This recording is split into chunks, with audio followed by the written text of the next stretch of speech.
afternoon, everyone, and welcome to Metropolitan Stadium. Call it in the air, please. Heads. Heads, he called.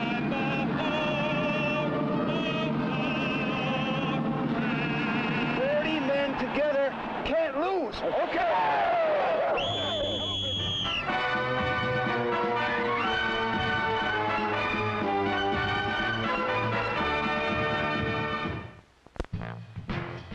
The new regime of the San Francisco 49ers is having a tough time of it. In their 3 games so far this season, the 49ers have scored but 29 points while yielding 80. Last week in Los Angeles, Jim Plunkett completed 12 of 22 passes. But when the game was on the line, it was the Ram defense which came up with the big plays.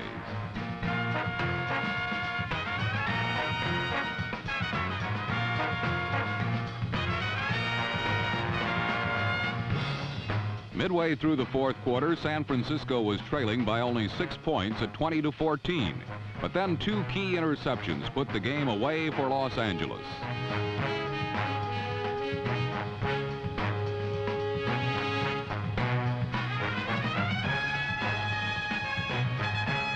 Rookie left linebacker Bob Brzezinski was starting only his 2nd game as a pro, but his 2nd interception in as many games was the biggest play of the day for the Rams. Last year at Ohio State, Brzezinski was his team's most valuable player as an All-American defensive end. And it appears the Rams knew what they were doing when they drafted him number 1 as a linebacker.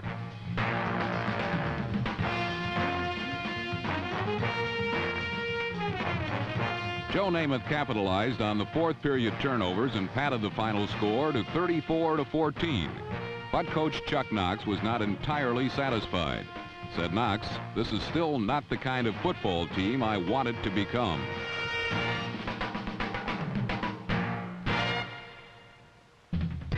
Another problem team has been the highly touted Cincinnati Bengals, who have produced only a single field goal in each of their 2 losses. And last week in San Diego, while Ken Anderson was sacked 5 times and threw 3 interceptions, Charger quarterback James Harris avoided pressure long enough to hit 14 of 20 passes for 200 yards.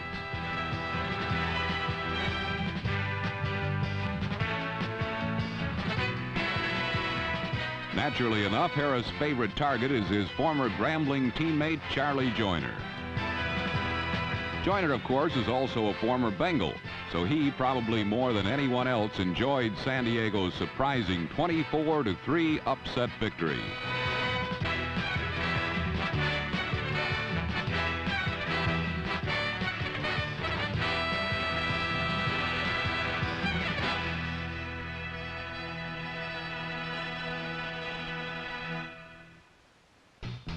Probably the greatest shockwaves last week emanated from Shea Stadium, where the winless and punchless New York Jets were up against the supposedly playoff-bound New England Patriots.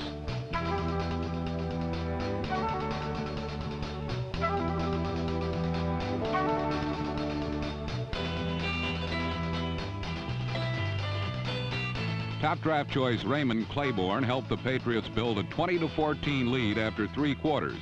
But the 4th quarter was a game unto itself.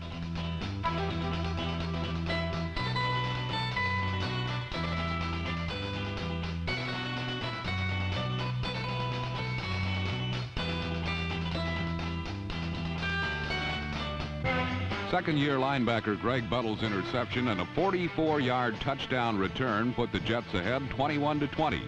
And with almost a full quarter still to play, an unbiased onlooker might have thought the World's Championship was about to be brought back to New York.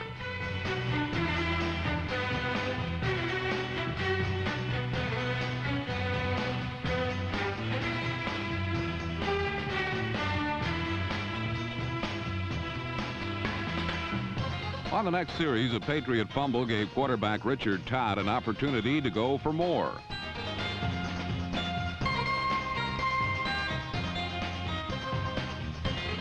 Number 85, rookie wide receiver Wesley Walker had his first professional touchdown, but the extra point was missed, and the Jets led by 27-20 until just a minute and a half remained in the game. Steve Grogan's pass to an unattended Darrell Stingley tied the score at 27.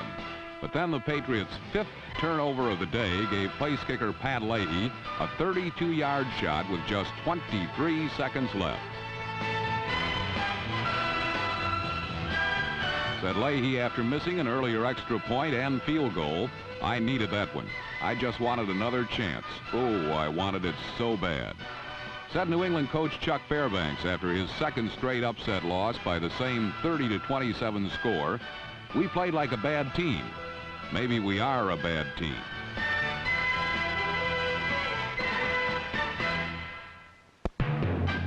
For 28 years, the Cleveland-Pittsburgh Turnpike Series has been one of the NFL's fiercest rivalries.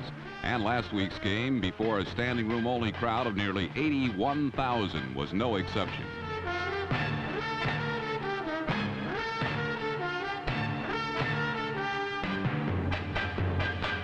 This game between undefeated Cleveland and their arch rivals was billed as a street brawl, and it lived up to its advanced billing.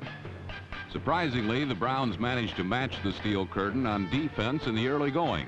Pittsburgh's big edge came from their special teams, which, as so often is the case in pro football, provided the impetus for victory. Chuck Noll's master stroke this season has been the reinstatement of number 88, Lynn Swann, as a punt returner, a task the receiver had relinquished since gaining stardom.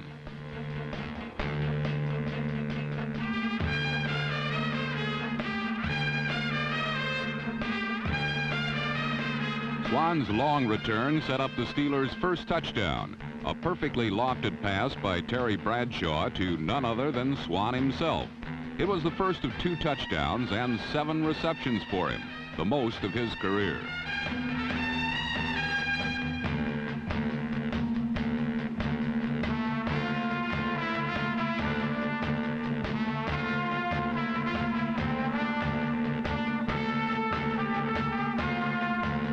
Despite Swann's great game, the Browns stayed even thanks in part to an acrobatic receiver of their own, number 85, budding star Dave Logan.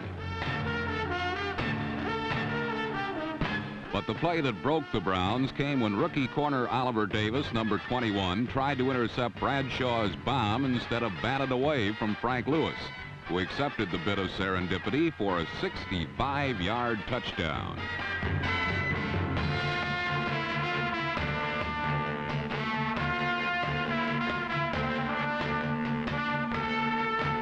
In the end, Pittsburgh had a decisive 28-14 victory and a tie for first in the tough AFC Central with upstart Cleveland, who felt the pain of defeat for the first time this season. While Cleveland was one of the biggest surprises of the new season, the Miami Dolphins still are. In the Orange Bowl opener against equally undefeated Houston, a Miami defense featuring 4 rookie starters held the Oilers to a single touchdown.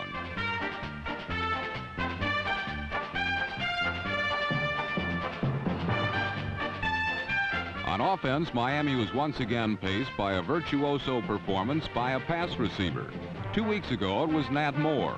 This week, it was number 82, Duriel Harris, who gathered in 5 receptions in the first 10 minutes of the game, as the Dolphins scored touchdowns the first 3 times they had the ball.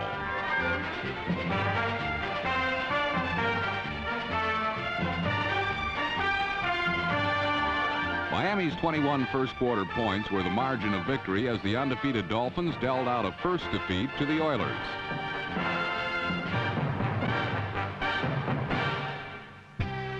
So far this season, the normally high-powered St. Louis attack has been strangely under wraps, and the Cardinals' much maligned defense has bailed them out. But Sunday at Washington's RFK Stadium, it was the usually conservative Billy Kilmer's passing arm that wrapped up a win for the Redskins.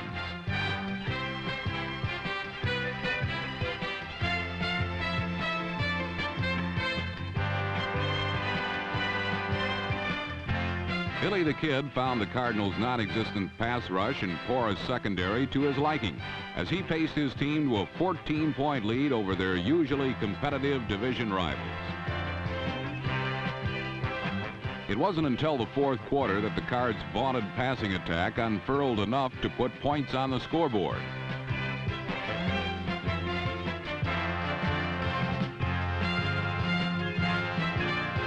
But just when it seemed the Cardiac Cardinals were coming on strong, Kilmer pulled off the clincher. A 53-yard pass and run to number 44, setback John Riggins.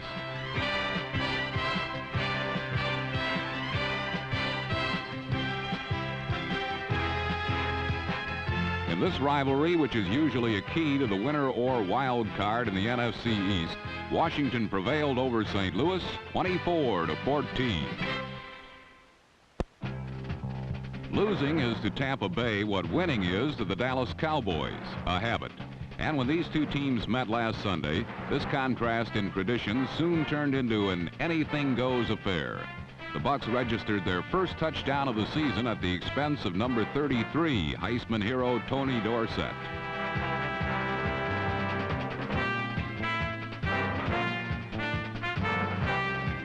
Never mind that number 54, linebacker Richard Wood, a defender, scored it. Tampa Bay was proud to claim the gift. So happy, in fact, they returned the favor. When quarterback Gary Huff sailed one into Cowboy linebacker Thomas Henderson's hands, Dallas was off and running. A 23-7 win.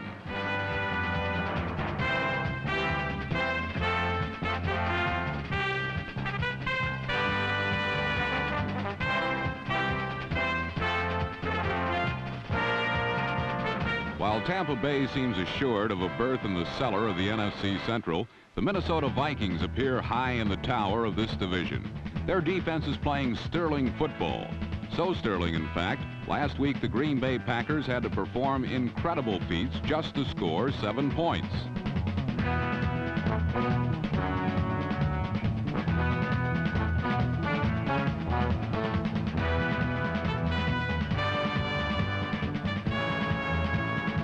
Steve Odom's 95-yard blazer was only the third touchdown in as many games against the Purple Gang, and it proved their only points of the day.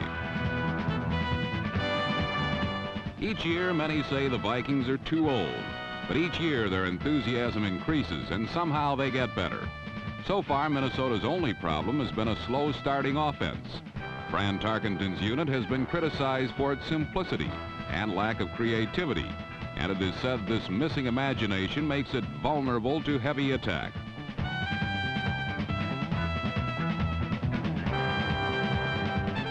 But facts show Minnesota is one of the NFL's most consistent winners over the past 10 years. And it was simple but effective football that defeated the Packers last week 19-7. And it will probably be these basics that will guide this team to the playoffs once again.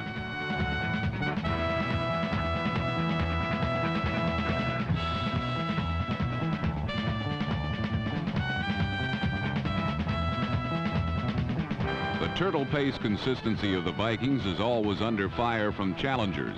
And this year, the Chicago Bears were supposed to be the hare of the NFC Central race.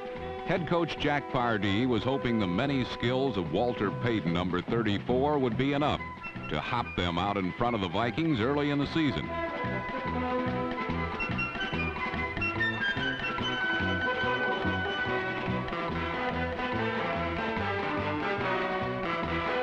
Indeed, Payton is talented. And a week ago against the New Orleans Saints, number 34 accounted for 140 yards on the ground and all 3 Bear touchdowns.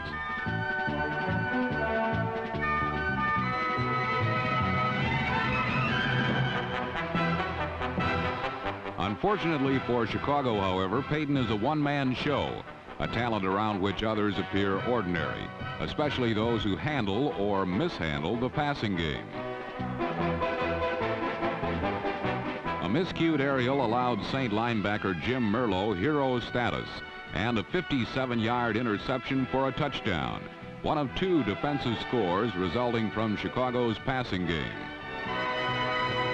The big story for the Saints, however, wore number 8. Healthy again and in command of Hank Stram's offense, Archie Manning dazzled the Bears with his boundless athletic skills and a knack for improvising a score.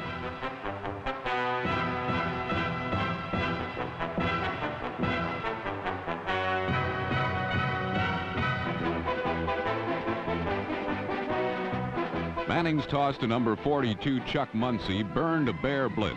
And when he chipped in 3 other touchdowns of his own, New Orleans had given the Bad News Bears some bad news in the form of a 42-21 beating.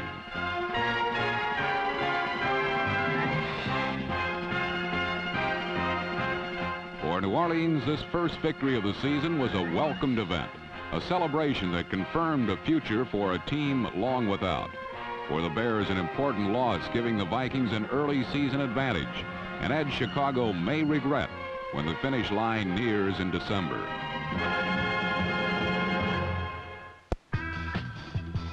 In Atlanta, the Falcons mascot looked more like a buzzard, and the carcasses the Falcons picked clean belonged to New York Giants quarterbacks Jerry Goldstein, number 12, and Joe Pisarcik, number 9.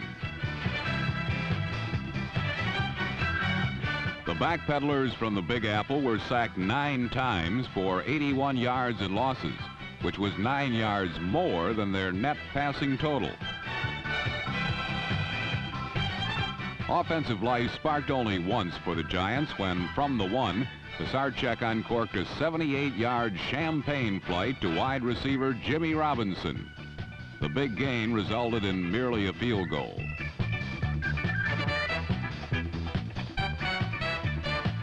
In the end, a Kim McQuilkin to Alfred Jenkins touchdown eased the surprising Falcons to their second win in 3 games by a score of 17-3.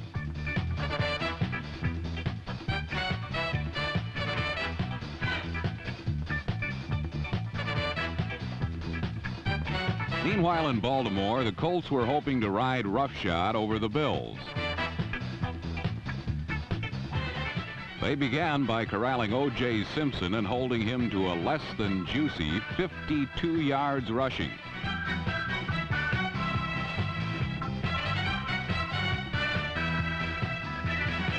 Forced to the air, Bills quarterback Joe Ferguson found a highly unusual method of putting 6 points on the scoreboard. Now, just follow the bouncing ball.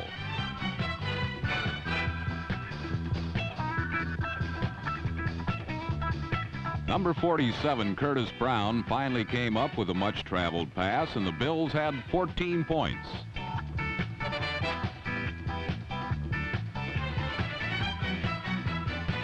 When Baltimore had the ball, Burt Jones led his forces to a 17-point afternoon. Not exactly a big splurge for the Colts, who've been racked by injuries to important personnel, but it was enough to keep their record squeaky clean. So now the Colts are 3-0 and the Bills are 0-3. What's it all mean? Well, just follow the bouncing helmet.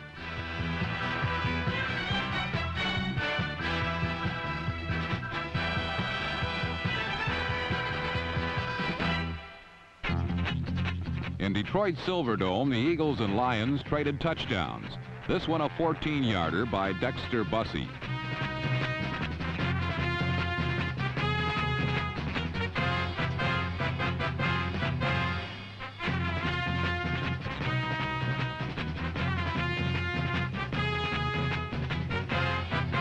Ron Jaworski, number 7, countered with a 32-yard shot to tight end Keith Krepfle, number 84.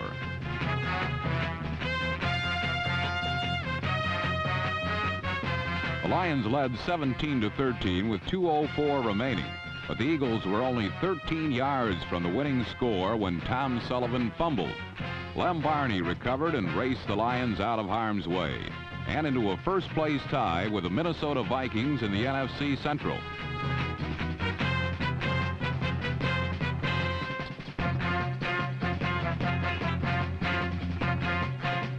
The Vikings have said they fear the Lions more than anyone in the division.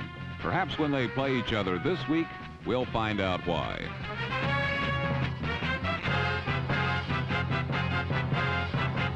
Speaking of fear, few teams feel it for the Seattle Seahawks. But last week, the Denver Broncos gained some respect when number 16, Steve Meyer, hit Ron Howard for this score.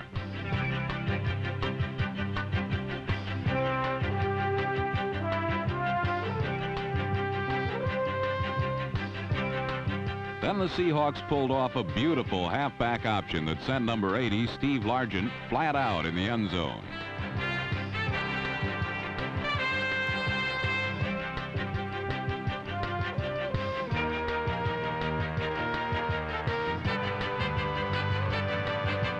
While Seattle fans raised the roof of the Kingdome, it was all too soon that the Denver defense throttled upset hopes by setting up easy touchdowns that led to a 24-13 Bronco victory.